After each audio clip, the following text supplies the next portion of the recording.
Buenas tardes, República Dominicana. Gracias por estar con nosotros aquí en la Hora de Consuelo, este espacio emblemático del mediodía que marca el inicio de la tarde, y en el día de hoy tenemos como figura invitada a este espacio, y la verdad que a mí me complace sobremanera, sé que a doña Consuelo también, la presencia del doctor Humberto Salazar. Buenas tardes, doctor, ¿cómo está usted? Buenas tardes, Ángel. Muy bien, gracias a Dios, aquí en mi casa, en Teleradio Claro. América, Además, en un horario diferente. Usted un su casa doble, porque Consuelo lo ve a usted como un canchanchan. Déjame mandarle un saludo muy especial a mi compatriota.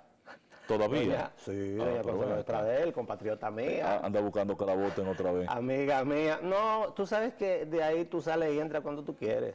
Entonces ella y yo sabemos de qué hablamos. Yo la quiero mucho. Doña Consuelo estará de cumpleaños en el día de mañana. Mi felicitación desde aquí, doña Consuelo, por si no tengo la oportunidad de hacerlo. Pero está como la semana aniversario de la voz dominicana. O sea, ya comienza una semana entera de Es una semana de aniversario, que inicia en el día de mañana.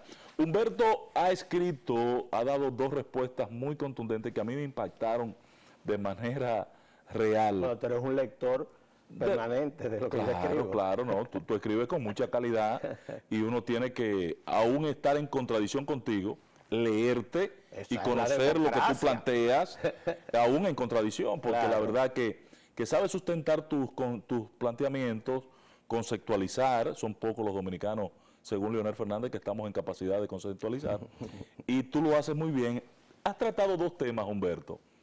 El último, y por él vamos a empezar, es el caso de la encuesta. Y antes de él, el presidente Leonel Fernández escribió un artículo de nuevo, porque ya lo había hecho en noviembre pasado, con relación a las primarias abiertas, simultáneas, y la posverdad. Pero comencemos con el tema de la encuesta, Humberto. Tu valoración a CISA. Yo quedé impactado por esta encuesta en el día de ayer que se dio a conocer. Ya teníamos un informe de que se iba a publicitar.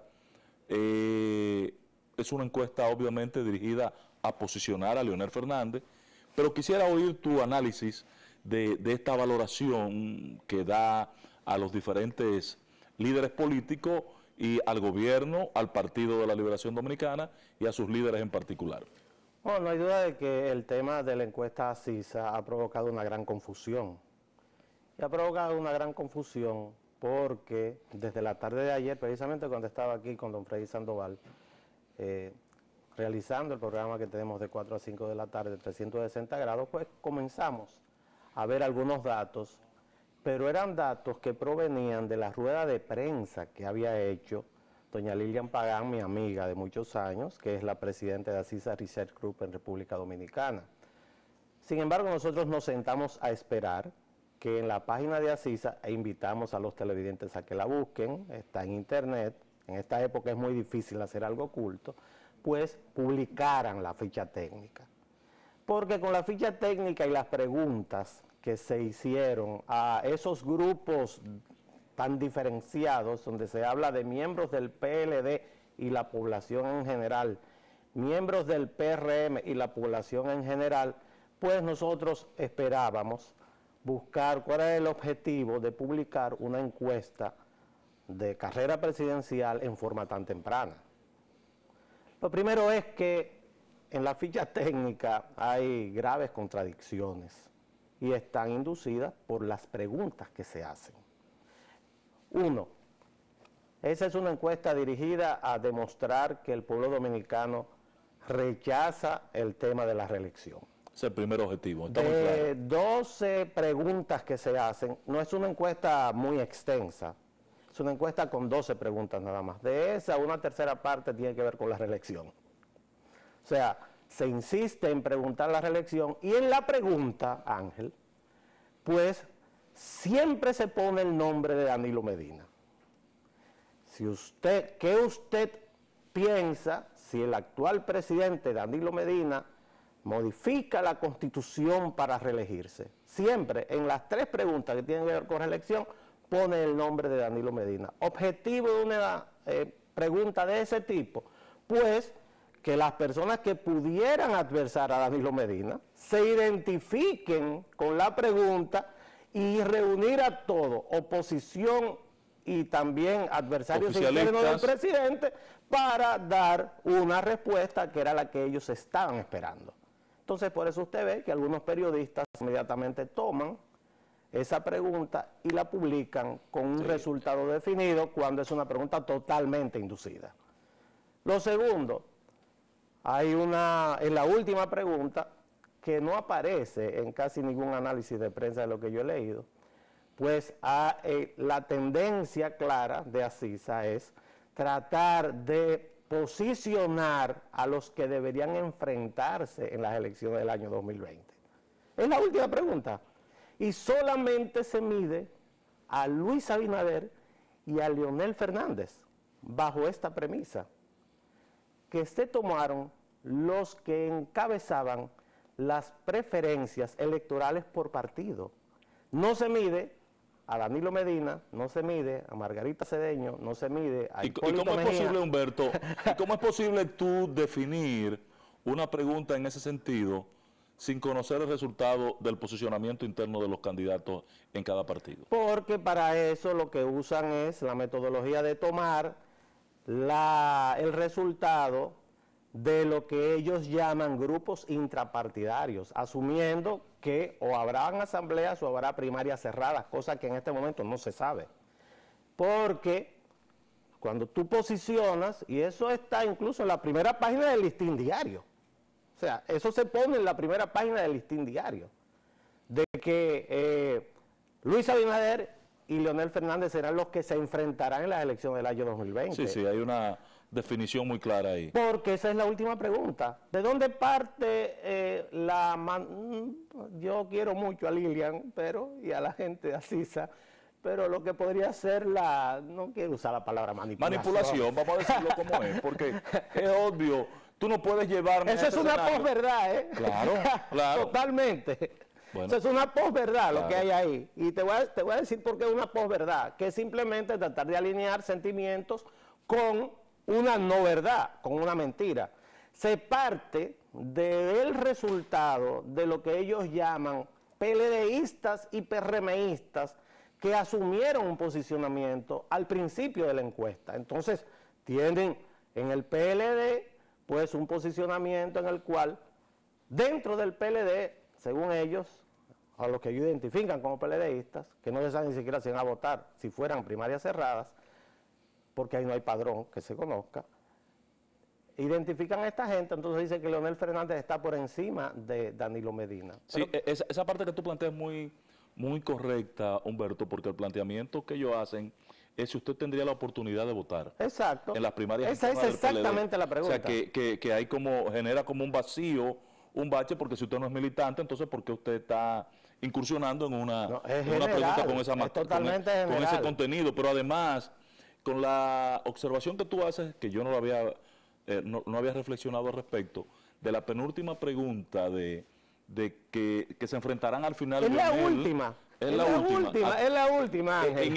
En ese escenario, es que yo sustento y reafirmo que hay un interés de inducción. Totalmente. Si esta es una encuesta de inducción y de posicionamiento para generar una posverdad, un fenómeno de posverdad, porque la verdad que mira dónde estamos nosotros. Pero hay un problema. Porque... Te explico por qué, Humberto. Porque tú no puedes concluir que estos son los dos líderes que se van a enfrentar si tú estás en el mismo formulario en que hiciste las primeras 9 preguntas. Tú no puedes concluir con esa...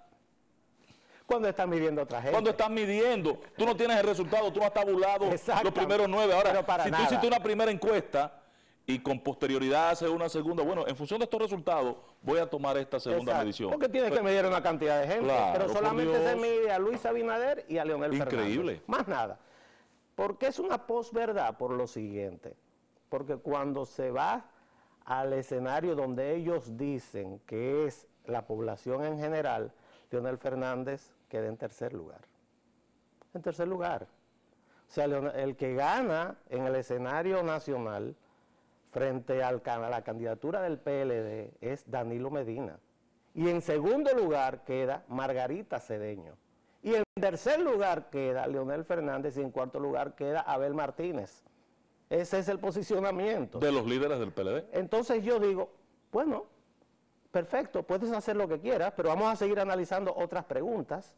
Por ejemplo, la valoración de los líderes o políticos principales del país. ¿Tú sabes quién la encabeza? Margarita Cedeño y Danilo Medina. Con un 59 versus un 54. Y después todos los otros por debajo del 50. Todos de los demás. Cuando tú analizas la valoración negativa que puede tener un elector, te das cuenta. Ahí termina Leonel con 33. Exactamente. Entonces, y cuando analizas lo que es la valoración que tiene el gobierno de parte de la población, tú dices 52%. Versus el 54%. ¿Y quién es el presidente? Danilo Medina. Entonces, hay datos que no coinciden. No coinciden. Absolutamente no no hacen coinciden. Match, no, pero lo que ocurre es que lamentablemente mi hermano y amigo Ángel Acosta, de larga data, en la República Dominicana la gente acostumbra a leer titulares, sí, esa es la realidad. No profundiza. Usted, si usted le presenta una encuesta y usted está interesado en los temas políticos, lo normal es que usted espere, como yo esperé anoche, a las 9 de la noche fue que la publicaron en su página, para poder analizar cuáles eran los cuadros que ellos habían preguntado y entonces en base a eso tratar de llegar a una conclusión.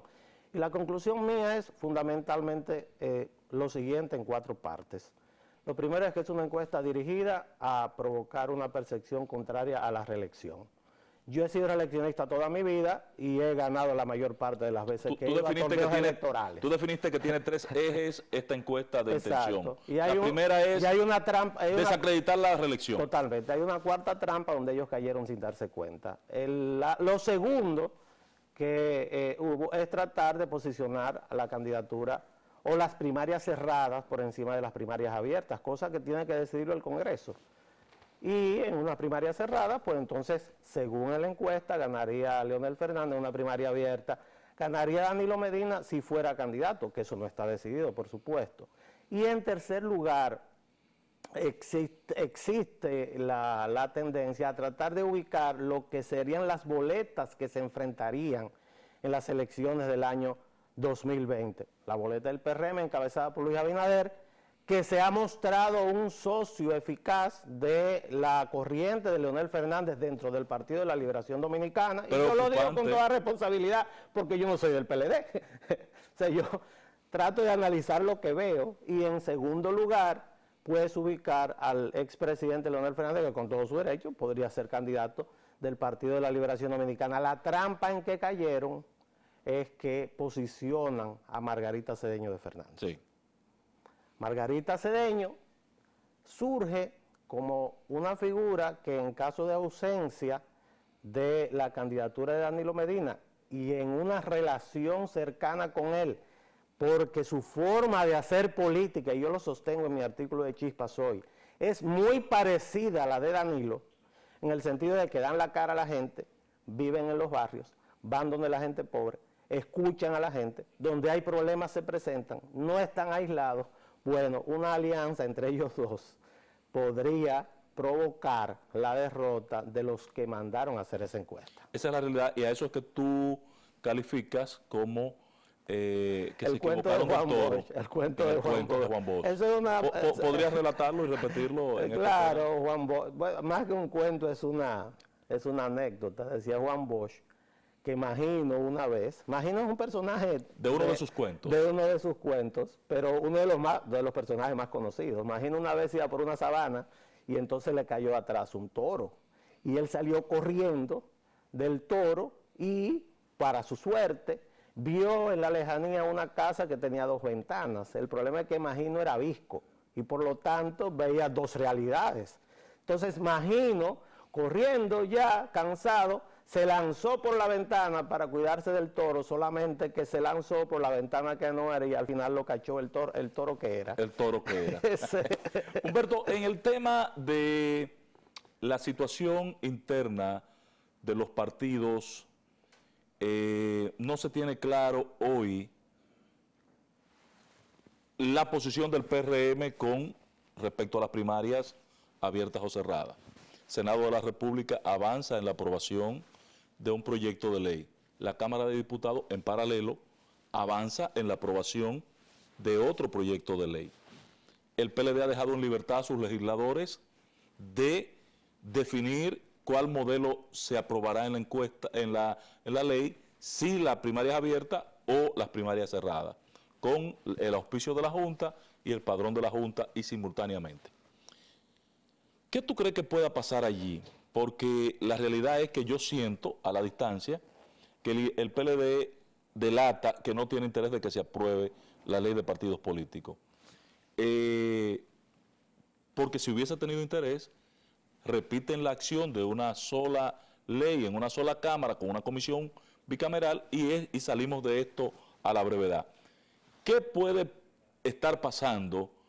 ¿Es una combinación, es una asociación de los partidos para evitar tener el marco regulatorio? Mira, a mi juicio, la ley de partidos se va a aprobar.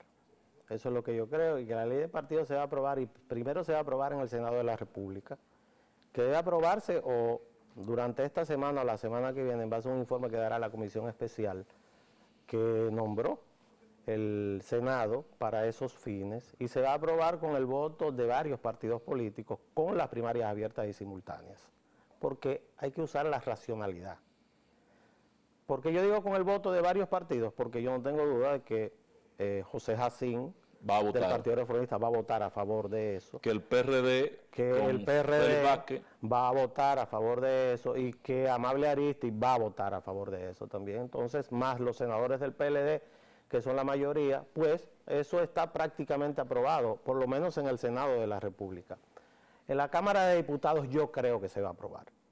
Yo creo que se va a aprobar porque existe una realidad en el país que no puedo aceptar. Por eso el artículo del lunes del presidente Fernández, en el sentido de que es una posverdad y se enreda en una cantidad de temas legales para llegar a una conclusión posterior. Lo repite varias veces, inclusive los temas legales, o sea, es muy reiterativo en el mismo elemento. Pero eso no es un problema legal, y yo no puedo aceptar que es un tema legal.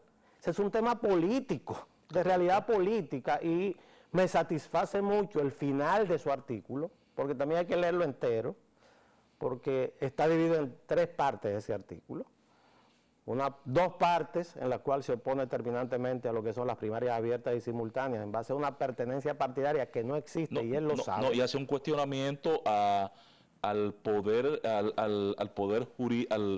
escenario jurídico del país, a la plataforma jurídica, porque dice, en cualquier otro país que se respete, no le puso la palabra que se respete, pero en cualquier otro país esto no estuviera en discusión. Pero en cualquier otro país que no se haya modificado la Constitución. Pero hay una situación, al final de su artículo él acepta, que era lo que nosotros veníamos planteando hace bastante tiempo en los artículos que escribimos, de que no puede haber una situación estática frente a un grave problema político. Correcto. Y él lo acepta, y se acepta que no es pétrea la sentencia de la Suprema Corte de Justicia del año 2004 que declara inconstitucional la ley que instituyó la Hay que ver qué fue lo que declaró esa sentencia también. Sí, pero no entra en los detalles. Pero él dice al final de su artículo, y yo le porque no fue toda la ley que yo le acepto el argumento, yo se lo acepto el argumento al presidente del PLD, de que a partir del cambio de situación política sí puede haber modificación, y por eso yo creo que hay una apertura a lo que debería ser entonces la aprobación de esta metodología en la Cámara de Diputados, porque está ahí escrito, o sea, hay que leerlo todo, claro. O sea, no quedarte en la superficie, sino chequear cuál es su argumento, y yo se lo acepto totalmente, porque la situación política varió. Pero además... ¿Tú sabes en qué varió? Sí, adelante. Perdóname, Ángel. Quizás para no perder un poquito el hilo. ¿En qué varió la situación entre el año 2004 y el año 2018?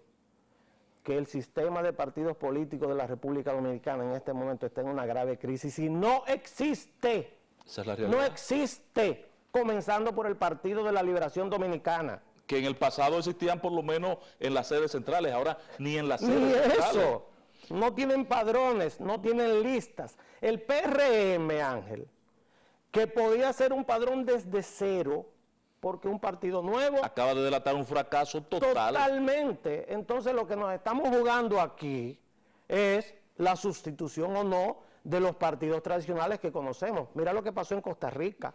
¿Viste lo que pasó en Costa Rica? ¿O que pudo haber pasado? No, pero también en Costa Rica, ¿qué ocurrió? Hubo dos partidos, el bipartidismo, el Partido de Liberación Nacional de Se quedaron fuera. Y el nuestro, el que usted y yo simpatizamos, cristiano. el Partido de la Unidad Social Cristiana, Demócrata Cristiana, de la Unidad Social Cristiana, PUSC. Pues esos dos partidos ni siquiera clasificaron para la segunda vuelta. Esos partidos tuvieron que dar paso a partidos nuevos y por poco entra como presidente un individuo que lo único que hace es cantar en una iglesia. Así es. Entonces nosotros no podemos arriesgarnos a eso por la cerrazón de que es un quítate tú para ponerme que es un fenómeno digno de estudiar en nuestro país, Humberto, porque luce que nos pica cerca. Tú vas a Guatemala y para un partido ser exitoso tiene que presentar a un comediante de la televisión. Totalmente. Tú vas a El Salvador y para un partido ser exitoso tiene que presentar a un comentarista de televisión de análisis de desayunos matinales. Sí, sí, así es. Entonces, cuando tú vas país por país en Centroamérica, un cura en Paraguay, tú vas... Pero no solamente es en América Latina. Tú vas a Italia y quien gana la elección es el partido 5 Estrellas de Beppe Grillo, que es un cómico de la televisión genovesa. Claro. Cuando tú te vas a Estados Unidos, el que gana la elección es una persona de un reality show, de televisión que ni siquiera era del Partido Republicano. Así es, porque no tenía candidato. Entonces, cuando tú tienes una situación así, lo mejor que puedes hacer, y es un invento... Esa es una situación que tú delatas muy interesante. O sea, la situación de los partidos políticos en República Dominicana del 2004, 2005 a la fecha, ha cambiado. Ahora, hay un aderezo adicional, Humberto, respecto de la anterior Constitución. El tribunal correspondiente, en aquel momento la Sala Constitucional, sancionó un hecho en función, en un momento, Humberto, en que los partidos no existían ni siquiera en el marco constitucional. Exacto. O sea, tú buscabas la palabra partido político en la Constitución antes del 2010. Nunca, no para existía. nada. No, eso entonces, no existía. Tú tienes hoy una sentencia que queda obsoleta y al margen de la Constitución vigente en la República Dominicana. Entonces, en el artículo de la posverdad, que mucha gente solamente aparentemente leyó el principio, sí, que escribe el doctor Leonel Fernández, que es un artículo muy enjundioso desde el punto de vista técnico-jurídico, pues en el final acepta que cuando hay cambios de ese tipo, desde el punto de vista político, no puede haber ningún tipo de sentencia pétrea frente a un tema. Exacto. ¿Qué es lo que está ocurriendo en la República Dominicana y no solamente aquí, en el resto del mundo? Hay una tendencia a la sustitución de los partidos políticos tradicionales por su desconexión con la realidad social que tenemos en el entorno. Dominamos el concepto, Humberto, de la posverdad. ¿Y la preverdad? Y por allá te quiero llevar.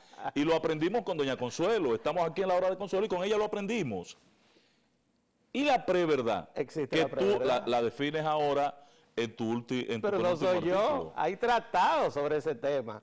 O sea, porque hace 2 años que fue el diccionario de la gente de Oxford que usó esa expresión como la expresión del año, hace 2 años ya. Póngalo en el escenario en función del yin, el yang, lo bueno, lo malo. Entonces, a partir de ahí, hubo también tratadistas que se dedicaron a buscar lo que es la preverdad.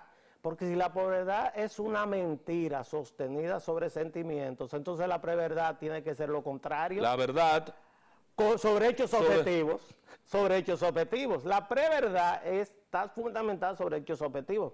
Porque la vida es una moneda de 2 caras. El yin en el taoísmo y el yang son fuerzas contrarias, pero para que exista esto, el taoísmo, tiene que estar las 2 fuerzas. Claro. En el cristianismo, mahometanismo y también el judaísmo, en el principio creó Dios los cielos y la tierra. ¿Y qué fue lo primero que creó? Cuando vio que estaba todo en tinieblas, Dios creó la luz. ¿Por qué? Para hacer el contraste. Pues si existe la posverdad, que es la manipulación de las grandes masas a partir de la construcción de mentiras, también existe la preverdad, que son verdades objetivas. Y en el caso de la República Dominicana, la verdad objetiva es que nosotros tenemos un sistema de partidos en crisis, en el cual el partido hegemónico, que es el Partido de la Liberación Dominicana, en el poder no es capaz ni de sentarse con 34 personas que son miembros de su comité político a ponerse de acuerdo para escoger 5 abogados. Eso es un partido político. No, pero ni siquiera han podido aplicar la resolución de su Congreso, que ya data de más de 3 años. Pero, no la han podido implementar. Pero podemos ir al resto de los partidos. Eso no también. Es un partido político. Pensemos en el PRD ahora en una crisis institucional. El nuevo PRD. Exacto. Humberto. Bueno, que déjame decirte algo. Crisis están perdiendo el tiempo ahí. Yo no lo entiendo. No están perdiendo el tiempo. ¿Por qué? Te voy a decir por qué. Porque ellos celebraron su sentencia, pero Miguel Vargas va a quedar como presidente de ese partido. ¿Por qué?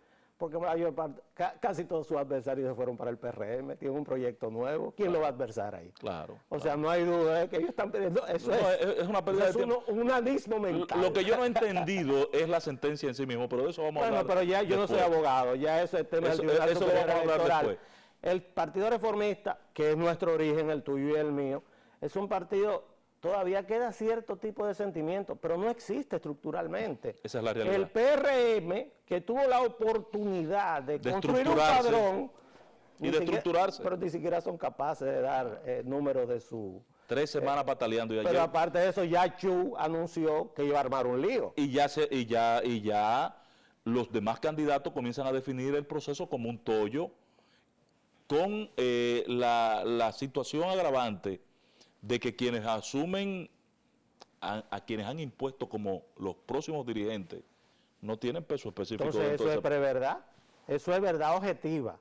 Entonces, si la verdad objetiva es que los partidos políticos son incapaces de arbitrar sus procesos y de construir listas, entonces la verdad objetiva tiene que ser que para elegir, no lo que eligió el PRM, porque el PRM lo que estaba eligiendo era gente para trabajar. Para dirigir el partido. No.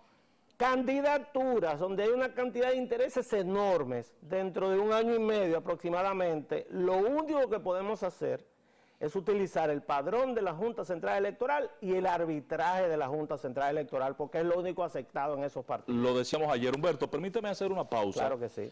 Para cumplir con los largos compromisos comerciales de doña Consuelo.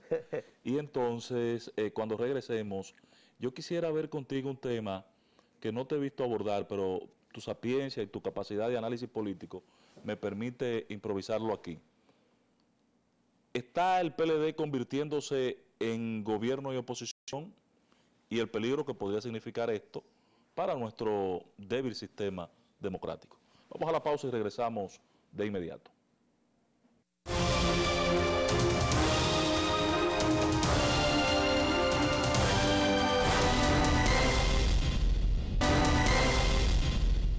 Gracias por continuar con nosotros en la Hora de Consuelo. En escena el doctor Humberto Salazar, y con él debemos abordar en esta parte final del programa el peligro que yo delato de esta confrontación interna en el PLD y la ausencia de oposición, y uno se queda con la sensación, Humberto, de que se está gestando en el PLD gobierno y oposición, y donde quiera que esto se ha dado, se ha materializado, ha terminado siendo un fracaso.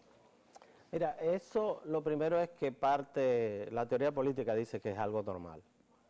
Cuando un partido o una agrupación o algo se torna tan grande que no tiene forma de pelear afuera para su existencia, el mismo tema, el yin y el yang, la luz y las tinieblas, o sea, lo bueno y lo malo, tú tienes que tener un contrincante para tu existencia. Esa es la realidad. Nuestro mismo cuerpo es el producto de una serie de equilibrios.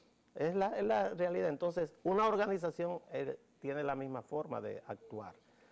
El Partido de la Liberación Dominicana si no tiene oposición afuera, la maquinaria electoral que es el PLD. Sí, porque el PLD como institución no existe. Porque en mi caso, y tú lo sabes, yo he vivido la transformación. Claro. El PLD, a donde me mandó el presidente Joaquín Balaguer, para el mes de junio del año 1996, con el cual me quedé permanentemente durante todos estos años hasta el día de hoy como un aliado. Tú dices el mes de junio, yo creo que finales de mayo, Humberto. Pero finales de mayo, sí, porque no fue el 30 de junio la segunda vuelta. Sí, pero ya los aprestos se comenzaron a dar. Porque en mi caso yo me resistía. Yo me resistía hasta que mi amigo Jacinto Peinado tomara una decisión. Hasta que el presidente Balaguer entonces me agarró y me dio una orden. Y después que usted tiene un líder, pues cuando ese líder le da la orden, usted obedece o se va. Claro. Entonces yo preferí quedarme en mi partido. Bueno, pero no es el mismo partido del 96. Yo vi la transformación, viví la transformación de un partido pequeño. Me decía mi amigo Miguel Coco, que en paz descanse, y muy ido a destiempo, que ellos todos cabían en el 96 en un edificio del Centro de los Héroes. Y así nos lo vendieron a nosotros. Así nos lo vendieron a nosotros y nos engañaron. Exactamente. Pues ahora no es un partido, es una maquinaria electoral exactamente igual a lo que era el reformismo en los años 80, Así donde yo activaba. Es una maquinaria electoral y la muestra más fehaciente de eso fue la campaña del año 2016. La más exitosa del PLD. La más exitosa del PLD como partido, porque nunca había subido por encima de un 50%. Nunca. Lo que más había obtenido fue en las elecciones del año 2004, en la primera vuelta electoral y única vuelta electoral, que sacó un 49%, 57% con los aliados. Hubiera ido a una segunda vuelta. Pues se transformó en una maquinaria electoral. Y esa maquinaria electoral solamente se une, y lo viví en el 2016, para hacer campaña por un candidato y ganar el poder. Es obvio. ¿Qué ocurre? ¿Por qué yo alabo esta posición? Y dirán, pero ¿y por qué él hace trascender tanto a los gobiernos del PLD? Porque yo creo en los gobiernos de largo plazo. Porque no hay un país en vías de desarrollo que haya llegado a estadios de transformación importante si no es a partir de gobiernos de largo plazo, ya sean dictaduras, ya sean democracias. El ejemplo más patente de esto es Chile. En Chile hubo una dictadura de 18 años con Augusto Pinochet, seguida de gobiernos desde el año 90 hasta el año 2010 del mismo grupo de partidos. Así es. ¿Y qué hizo Chile? Se convirtió hoy, Chile hoy en día es un país del primer mundo. Del primer mundo. La República Dominicana es un ejemplo en el área del Caribe y Centroamérica de esto. Nosotros somos el país más desarrollado de todo el Caribe. Claro. Nosotros somos más desarrollados que Cuba, que Puerto Rico y que cualquier isla que usted diga. Somos más desarrollados que Nicaragua, más desarrollados que Honduras, más desarrollados que Guatemala. Competimos con Panamá. ¿Por qué? Porque hemos tenido gobiernos de largo plazo. 22 años del presidente Balaguer, que nos sacó de ser iguales a Haití en el día de hoy y nos llevó a un grado de desarrollo importante. Y ya tenemos 17 años prácticamente consecutivos, con un interregno de 4 años, del gobierno del Partido de la Liberación Dominicana. Es el mismo grupo de gente. Entonces eso nos ha dado estabilidad, permite la proyección de políticas de largo plazo, permite que los capitales extranjeros, fundamentales en esta época para que haya desarrollo de los países, tengan posibilidad de ser invertidos porque dan seguridad. Entonces, por eso yo creo en los proyectos de largo plazo. ¿No pone en peligro al PLD mismo esta confrontación interna? No, yo lo que creo es que un grupo se superpondrá al otro y apuesto a que no haya un retroceso. A mi juicio... Ahora porque no hay un retroceso. A mi juicio... Porque no está claro en el escenario. A mi juicio, las elecciones del año 2012, que fueron las más difíciles para nosotros ganarlas, porque partimos de 22 puntos negativos, sí, y que ganamos por un margen muy estrecho. Un 2% aproximadamente. Esas elecciones, pues, construyeron entonces un liderazgo diferente, porque definitivamente Danilo Medina hizo una diferencia. El PLD en el año 2012, para los que tienen mala memoria, sacó un 37%. 37%, menos votos que en la primera vuelta del año 1996. Eso es verdad. Perdió en todo el campo dominicano. Sí. Solamente ganó en San Juan de la Maguana, en el Distrito Nacional y en la Romana. Perdió en todas partes. Sí, sí, sí. Y el campo lo rechazó. 4 años después... Gana todo el campo. Gana, ¿por qué? Por la visión de Danilo. Exactamente. Entonces, por eso yo confío en eso. Yo confío en que nosotros... Eso es correcto. Yo no había reflexionado al respecto. Claro. Hay una reacción a aquel fenómeno del año 2012. Totalmente. Era un país totalmente blanco, el mapa electoral resultante. ¿Te acuerdas? Con estos 3 puntos, estos 3 parchos puestos en color morado. Pero nuestra realidad política, Humberto, ¿Tú sabes por qué ganamos en el 12? Ganamos en el 12 por la gran inversión que se hizo al final del gobierno, y ganamos en el 12 también porque la zona urbana nos siguió apoyando. El liderazgo, por ejemplo, de Cristina ahí en la provincia de Santo Domingo, de Reinaldo aquí en la capital, o sea, ciertos liderazgos locales ayudaron a conseguir esa pequeña fracción de votos. Nosotros ganamos por muy poca cantidad de votos. En el 12, el país en el 12, Ángel, prefería en todo el campo irse otra vez a lo que ocurrió en el año 2000 al 2004 con Hipólito Mejía, que volver a elegirnos a nosotros. Pero ¿cuál podría ¿Tú ser te imaginas? ¿Cuál podría ser el futuro entonces de nuestro escenario electoral de frente al 2020 sin leyes que regulen el proceso, que es mi gran temor? Yo creo que con una capacidad que uno cuestiona de la Junta Central Electoral actual para administrar un proceso de la dimensión del venidero, y además de eso, con los partidos políticos en crisis y sin liderazgo fuerte. Yo soy de los que siempre creo que las circunstancias son lo que dominan todo el escenario político. Uno muchas veces hace cálculos que no le salen. En el caso de la República Dominicana, el actual presidente Danilo Medina tiene una enorme responsabilidad en sus hombros. Y la responsabilidad de Danilo Medina en este momento es encabezar él la transición hacia un nuevo escenario político en la República Dominicana. Escucha bien, porque eso encabezar parte él, de reflexiones. Pero eso implica encabezar, estoy de acuerdo contigo, encabezar él esa transición implica él ser el candidato. Fíjate cómo yo visualizo el futuro. Quizás no lo vea, nadie sabe el futuro, pero a mi juicio las elecciones del año 2020 son fundamentales para el tema de la transición política en la República Dominicana, y podría haberse compelido el presidente Danilo Medina a presentarse nueva vez. Bueno. ¿Por qué? Te voy a decir por qué. Porque en el 24, como van las cosas, no tendremos ya la sigla que tenemos en el día de hoy. Vendrá un escenario absolutamente nuevo. ¿Por qué? Oh, Ángel, la generación Z, sí, los que nacen en el 2000, ya votan, sí, no estamos en el 18. Y no conocen ni a Hipólito Mejía, ni a fulano de ninguno. Y los millennials también, ya están votando. Ya están votando hace rato y están ocupando cargos. ¿Sabe qué me tranquiliza? Que el presidente Medina está ocupando a esa masa crítica de jóvenes millennials en cargos medios de la administración pública, como si tuviera una visión parecida a la que nosotros tenemos. Bueno. En el sentido de que serán ellos los responsables de seguir manejando este país y seguir tratando de que este país siga por la vía de desarrollo. Eso no es un tema personal, porque hay personas que inmediatamente se lo toman a lo personal. Claro. No es un tema personal, es un tema de país. Humberto, gracias. No, al contrario. Gracias a ti. Y un abrazo a doña Consuelo. Un placer. Gracias a ustedes, amigos televidentes. Nos vemos mañana en este espacio La Hora de Consuelo.